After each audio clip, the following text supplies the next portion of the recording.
Baik, bismillahirrahmanirrahim. Assalamualaikum warahmatullahi wabarakatuh. Innal hamdalillah nahmaduhu wa nasta'inuhu wa nastaghfiruh wa na'udzu billahi min shururi anfusina wa min sayyiati a'malina may yahdihillahu fala mudhillalah wa may yudlil fala hadiyalah. Asyhadu an la ilaha illallah wahdahu la syarikalah wa asyhadu anna Muhammadan abduhu wa rasuluh la nabiyya ba'dah. Allahumma shalli wa sallim wa barik ala sayyidina Muhammad wa ala ali Muhammad. Rabbi shrah li sadri wa yassir li amri wahlul 'uqdatam min lisani yafqahu qawli amma ba'd. Yang saya hormati Ibu Dr. Nikmah Afifah SAG MAG MPDI selaku dosen mata kuliah Ulumul Quran. Pada kesempatan video kali ini izinkan saya untuk memperkenalkan diri. Perkenalkan, nama saya Raffi Ahmad Munir dengan NIM 241 2410 606008 dari program studi teknik industri angkatan 2024 dari kelas A. Pada kesempatan video kali ini saya akan presentasi tentang PowerPoint yang sudah saya buat pada saat UTS kemarin, yakni tentang ilmu Al-Quran dan tafsir Makkiyah dan Madaniyah. Langsung saja, yang dimana ini videonya adalah dinarasumberi oleh Ustadz Ahmad Sarwat LCMA. Langsung saja, sebelum masuk ke definisi kita pendahuluan terlebih dahulu, yang dimana kajian ini adalah di situ ada pemahaman mengenai klasifikasi Makkiyah yang disebut kajian krusial mufassirin. Kajian krusial mufassirin adalah pemahaman mengenai klasifikasi Makkiyah dan Madaniyah yang merupakan instrumen dari metodologi tafsir yang sangat mendasar dan diperlukan untuk menggali isi, makna serta kandungan hukum dalam kitab Al-Quran tersebut. Nah, terus selain itu ada yang namanya istilah tauqifi atau bukan wahyu secara langsung. Nah, di sini ada penggolongan ayat atau surat ke dalam kategori Makkiyah dan Madaniyah, tetapi tidak berasal dari teks atau statement langsung dari Allah Subhanahu wa taala, maupun instruksi lisan dari Nabiullah Muhammad SAW, yang dimana istilah ini dikategorikan sebagai murni berdasarkan dari ijtihad para ulama atau khususnya generasi sahabat dan tabi'in berdasarkan riwayat sejarah dan turunnya ayat Al-Quran. Kurang lebih seperti itu. Nah, ini di sini lanjut berdasarkan definisi berdasarkan 3 sudut pandang atau i'tibar, ini mana ada 3 standar yang digunakan ulama untuk mendefinisikan Makkiyah dan Madaniyah, yaitu yang pertama itu sendiri ada berdasarkan waktu atau zamani, yang dimana ini adalah pendapat yang sangat-sangat kuat, yakni Makkiyah adalah ayat yang turun sebelum hijrah dan Madaniyah adalah ayat yang turun setelah hijrah atau yang biasanya kita sebut itu, kadang ada orang berpikiran bahwa turunnya itu di Mekah, tapi pada saat Fathul Mekah atau Haji Wada itu bisa dikategorikan sebagai surat Madaniyah, itu seperti itu. Nah, di sini konsekuensinya adalah jika ada ayat yang turun di kota Mekah namun terjadi pasca hijrah, seperti pada saat peristiwa itu tadi seperti Fathul Mekah atau Haji Wada, itu ayat tersebut secara hukum tetap berstatus yaitu sebagai surat Madaniyah gitu, seperti itu. Yang kedua itu adalah berdasarkan tempat atau makani, yang dimana Makkiyah turun di kota Mekah dan sekitarnya, tetapi ada juga selain itu ada Madaniyah yang juga turun di Madinah sekitarnya.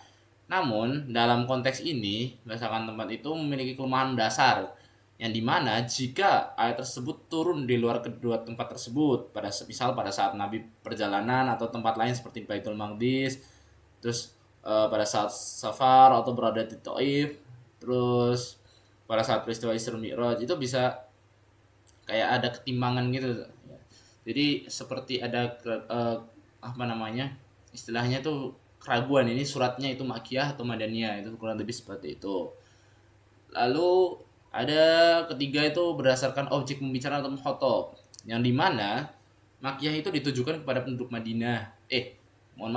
Makkiyah ditujukan kepada penduduk Mekah yang biasanya itu diawali dengan seruan-seruan umum seperti ya Yuhannas. Jadi seperti itu. Lalu sedangkan Madaniyah ditujukan kepada penduduk Madinah yang biasanya diawali dengan seruan-seruan yang khusus, ya, seperti ya ayyuhalladzina amanu, yang artinya hai orang-orang yang beriman.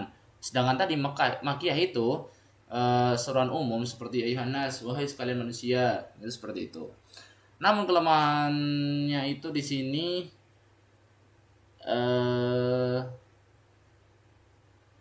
terkadang ada beberapa objek yang tidak bisa pembicaraan. Kayak contoh, ada beberapa surat yang tergolong dalam yang masih dalam keraguan seperti tadi, bahwasanya berdasarkan tempat itu turun di Mekah atau di Madinah, tapi turunnya itu pada saat perjalanan seperti itu. Nah di sini ada beberapa yang kayak seperti contoh surat Yasin, surat Ar-Ra'd dan lainnya itu masih diperbincangkan sampai sekarang, bahwasanya itu surat Makkiyah atau surat Madaniyah, kurang lebih seperti itu. Lanjut. Nah di sini apa sih urgensi mempelajari Makkiyah dan Madaniyah ini? Yang yakni pengetahuan ini bukan sekedar sejarah, tapi yakni itu adalah alat penting dalam hukum Islam, yang dimana memahami yang pertama itu ada memahami evolusi hukum atau tasyri, yang dimana syariat Islam tidak turun sekaligus, melainkan ada proses penyempurnaan dari suatu langkah ke langkah-langkah berikutnya. Jadi kayak contoh misal setelah ayat pertama ini turun, surat Al-Alaq ayat 1 sampai 5, ayat berikutnya turun untuk menyempurnakan ayat-ayat sebelumnya. Kurang lebih seperti itu. Untuk saling sambung menyambung, kurang lebih seperti itu. Lalu yang kedua itu ada nasih dan mansyuh. Nah, sebelumnya itu dalam memahami evolusi hukum ini ada solusi pertentangan hukum, yang dimana dijelaskan di nasih dan mansyuh ini, ya, dimana nasih dan mansyuh ini membantu para ulama mengetahui ayat dimana itu bisa menghapus hukum yang lama. Contohnya adalah pengharaman khamar atau miras yang dilakukan secara bertahap dari Mekah hingga puncaknya di Madinah. Lalu pada fase Mekah, buah kurma dan anggur ini di sisi lain itu disebut sebagai rezeki yang baik dan dan minuman bukan gitu. Ada beberapa yang mengatakan seperti itu. Namun setelah masuk fase Madinah, hukum tersebut disembuhkan secara bertahap hingga puncaknya khamr diharamkan secara total. Lalu yang ketiga itu ada analisis sirah nabawi, yang dimana memberikan gambaran suasana dakwah Nabi, tantangan yang dihadapi Nabi, dan bagaimana Al-Quran merespon kondisi masyarakat pada saat itu. Jadi seperti ada pada saat tantangan yang dihadapi pada saat Nabi itu berdakwah, itu bagaimana cara Al-Quran itu bisa merespon kondisi masyarakat itu dalam kondisi psikologis pada saat itu. Lalu berikutnya, nah sebelum masuk ke karakteristik teknis, ada beberapa yang perlu saya sampaikan seperti tambahan, yang dimana ulama ada jalur pengetahuan dan karakteristik teknis, yang dimana ada penambahan di situ yang tidak saya cantumkan, yang dimana ulama menggunakan dua metode utama, yakni atau manhaj, yang dimana ada yang pertama itu adalah manhaj simai nakli atau yang biasa kita sebut dalil nakli, yang berdasarkan riwayat-riwayat turun-temurun langsung dari berdasarkan kesaksian langsung dari para sahabat, melalui mereka menyaksikan langsung, kayak seperti contoh Abu Bakar As-Siddiq menyaksikan langsung turunnya Al-Quran pada saat peristiwa Isra Mi'raj dan juga nuzul Quran seperti itu. Nah, yang dimana kesaksian ini seperti saya jelaskan tadi, melihat langsung kapan dan dimana tersebut diturunkan. Seperti tadi saya contohkan Abu Bakar As-Siddiq, Umar bin Khattab dan lain sebagainya. Lalu kedua itu ada manhaj qiyasi ijtihadi, atau istilahnya itu adalah analisis berdasarkan karakteristik, yang dimana digunakan apabila tidak ada riwayat teks yang jelas dari sahabat mengenai waktu turunnya. Yang di sini sebagai penelitian para ulama, ya, ulama itu meneliti bahwasanya keteraturan pola dan ada keteraturan pola dan rumusan internal teks. Seperti itu. Nah, ini kita masuk ke dalam karakteristik teknis atau pola ijtihad, yang dimana pembagian ini bukan berasal dari teks langsung, bukan tauqifi melainkan ijtihad ulama, yang dimana ulama merumuskan pola-pola tersebut yang berdasarkan ciri-ciri khusus, yakni yang pertama itu ada sesi makiyah yang dimana perisi dari perintah sujud atau ayat sajdah. Yang kedua menggunakan kata kalla, hanya ada di separuh akhir Al-Quran. Banyak bercerita tentang kisah Nabi terdahulu, umat zaman dahulu untuk menguatkan hati Rasulullah SAW. Lalu yang keempat itu ada ayatnya cenderung pendek, puitis dan padat karena ditujukan kepada orang musyrik yang mahir sastra namun ingkar akan tauhid. Lalu yang kelima itu topik utamanya itu berisi akidah, hari kiamat, surga dan juga neraka. Secara teknis bahasa itu ada tambahan, ada yang dimana ayatnya cenderung pendek, memiliki rima atau sajak yang puitis, mengentak dan sangat padat. Hal ini bertujuan untuk menarik perhatian kaum musyrik yang sangat mahir dalam sastra Arab untuk mengajak ya, ke dalam mengajak supaya mereka ingin bisa taat dan patuh kepada Allah Subhanahu wa taala. Jadi seperti itu. Lalu lanjut, yang dimana ada ciri-ciri surat Madaniyah, yang dimana secara teknis dulu, kita secara teknis ada ayatnya itu cenderung panjang, detail, dan juga berbentuk prosa untuk menerangkan aturan-aturan atau regulasi sosial kemasyarakatan secara mendalam. Kayak seperti contoh yang saya tahu itu adalah surat Al-Maidah ayat 6 itu adalah tentang tata cara berwudu. Jadi seperti itu, dari kita membaca niat, kita mengusap ini, membasuh muka, terus usap tangan sampai siku, lalu mengusap sebagian kepala, dan juga terakhir itu membasuh kaki sampai mata kaki, yang terakhir itu tertib atau urut. Jadi seperti itu. Jadi ada runtutannya ketika surat Madaniyah ini ada ciri khasnya, itu ada runtutan atau langkah-langkah dalam melaksanakan sesuatu. Jadi kurang lebih seperti itu. Nah, lalu seperti tadi, ini yang pertama ini saya jelaskan di dalam PowerPoint saya, yaitu membahas detail syariat seperti hukum waris, pidana atau hudud, pernikahan dan muamalah. Lalu yang kedua, menyinggung tentang orang munafik atau fenomena yang baru muncul di Madinah. Lalu yang ketiga, mengajak debat atau diskusi dengan ahli kitab Yahudi Nasrani, karena di Madinah itu pada saat Nabi itu mulai Madinah itu Nabi mulai berinteraksi dengan komunitas-komunitas mereka. Lalu yang keempat itu ayatnya cenderung panjang dan berbentuk prosa seperti tadi saya jelaskan untuk menjelaskan regulasi sosial secara terperinci, ya seperti saya jelaskan tadi, yang dimana seperti Al-Maidah ayat 6 itu menjelaskan runtutan dari cara wudhu dan juga cara tayamum. Lalu seperti itu.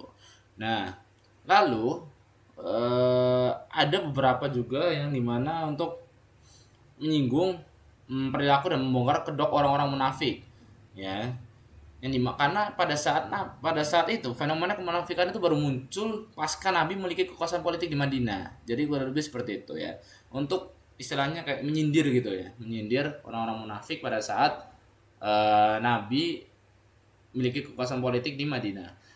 Lalu berisi debat seperti tadi yang saya jelaskan, nomor 3 itu berisi debat atau argumentasi ditujukan kepada ahli kitab. Jadi kurang lebih seperti itu. Lanjut. Nah, di sini ada klasifikasi surah yang dijelaskan oleh Ustadz Ahmad Sarwat LCMA ini, yang dimana data statistik surah dalam Al-Quran ini kurang lebih yang pertama itu ada 82 surah disepakati sebagai makiyah. Lalu yang kedua itu ada 20 surah disepakati madaniyah, dan juga yang ketiga itu ada 12 surah masih diperselisihkan seperti Al-Fatihah, Ar-Ra'd dan Al-Qadar. Seperti tadi saya jelaskan bahwa Al-Fatihah, Ar-Ra'd, Qadar dan lain sebagainya itu kemungkinan beberapa surah turun 2 kali di Mekah dan Madinah, sehingga statusnya sampai sekarang masih didebatkan. Lebih seperti itu. Dan juga ada tambahan surat ini, ada beberapa contoh, itu adalah ada Al-Falaq juga dan juga An-Nas. Karena bisa surah-surah tersebut itu yang saya jelaskan tadi itu adalah bisa beberapa surah turun 2 kali di Mekah dan Madinah ya. Jadi sampai sekarang masih muncul perdebatan itu surah masuknya ke Makkah atau Madinah. Lebih seperti itu. Baik.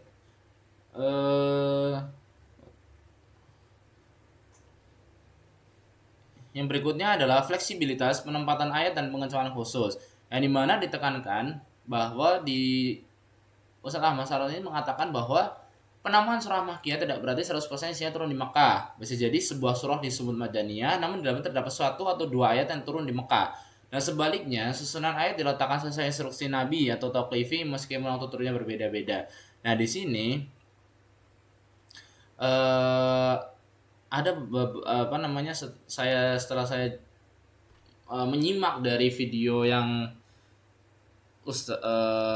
Ibu Nikmah Habibah ini berikan ketika pada saat Ustadz Ahmad Sarwani menjelaskan itu adalah bagian di mana surat Makkiyah ini dinamakan bukan berarti hanya saja turun di Mekah, namun ada harus ada beberapa instruksi langsung dari Nabi sesuai bimbingan malaikat Jibril alaihissalam, dan penamaan surah ini diambil berdasarkan porsi ayat yang paling dominan gitu. Jadi seperti contoh misal surah apa namanya seperti surah Yasin, mohon maaf, contoh seperti surat Al-Ikhlas itu kan menjelaskan tentang keesaan Allah ya, yang dimana itu bisa dibilang dalam kategori sebagai surah Makkiyah karena memiliki 4 ayat saja, lalu menjelaskan tentang fenomena, maksudnya secara singkat bahwasanya Allah itu Maha Esa dan lain sebagainya, Allah tidak memiliki anak dan juga tidak diperanakan, kurang lebih seperti itu. Ayat Madaniyah dengan di sini ada dijelaskan juga bahwa ayat Madaniyah dengan karakteristik Makkiyah itu contohnya seperti surat Al-Anfal ayat 32, yang dimana ayat ini turun di Madinah, tetapi gaya bahasanya menyerupai gaya Mekah karena memuat tantangan kaum musyrik yang meminta disegerakan azab batu dari langit. Nah, jadi ada beberapa karakteristik surat yang di situ dalam tafsirnya itu menjelaskan bahwa seperti tadi saya jelaskan bahwa surat Madaniyah itu seperti ada langkah-langkahnya seperti pelaksanaan wudhu, sholat, tata cara dan lain sebagainya. Lalu di sini ada karakteristik yang dimana adalah surat Madaniyah ini, tapi karakternya Makkiyah, yang dimana itu adalah dalam gaya bahasanya itu menyerupai gaya Mekah. Jadi seperti itu. Jadi berikutnya ada ayat Makkiyah dengan karakteristik Madaniyah. Contohnya surah An-Najm ayat 32, ayat ini turun di Mekah, namun isinya sudah berbicara detail tentang balasan dosa-dosa besar serta ancaman hukum berdasar ancaman hukuman di dalam dunia ini. Jadi karakteristiknya khas Madinah, kayak penekanan gitu, seperti itu. Ada ayat transisi atau perjalanan yang dimana surah Al-A'la diturunkan di Mekah. Namun sebelum Nabi berhijrah, ayat ini sudah dibawa terlebih dahulu oleh sahabat ke Madinah dan juga dibacakan dalam ibadah sholat Jumat pertama di sana. Jadi kurang lebih seperti itu. Lanjut. Nah, di sini ada kesimpulan yang dimana kesimpulannya adalah pembagian ayat Quran ke dalam kategori Makkiyah dan Madaniyah pada hakikatnya itu didasarkan pada peristiwa hijrah Nabi Muhammad SAW sebagai garis pemisah waktu, di mana ayat yang turun sebelum hijrah diklasifikasikan sebagai Makkiyah dan yang turun setelahnya sebagai Madaniyah, yang dimana ilmunya ini menjadi instrumen krusial dalam metodologi tafsir karena memungkinkan para ulama untuk memahami proses tasyri dan atau pensyariatan hukum secara gradual, tadrij, serta membantu mengidentifikasi konsep nasih dan mansuh guna menghindari kerancuan atau keambiguan dalam penetapan hukum.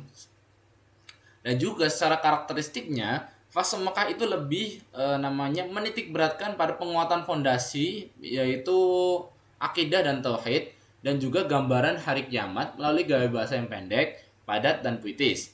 Sebaliknya, pada saat fase Madinah fokus pada pengumuman sistem sosial dan regulasi masyarakat yang mencakup hukum pidana, waris, bersuci, tata kelola pemerintahan dengan gaya bahasa yang lebih panjang dan juga bersifat prosaistik atau secara step by step, kurang lebih seperti itu.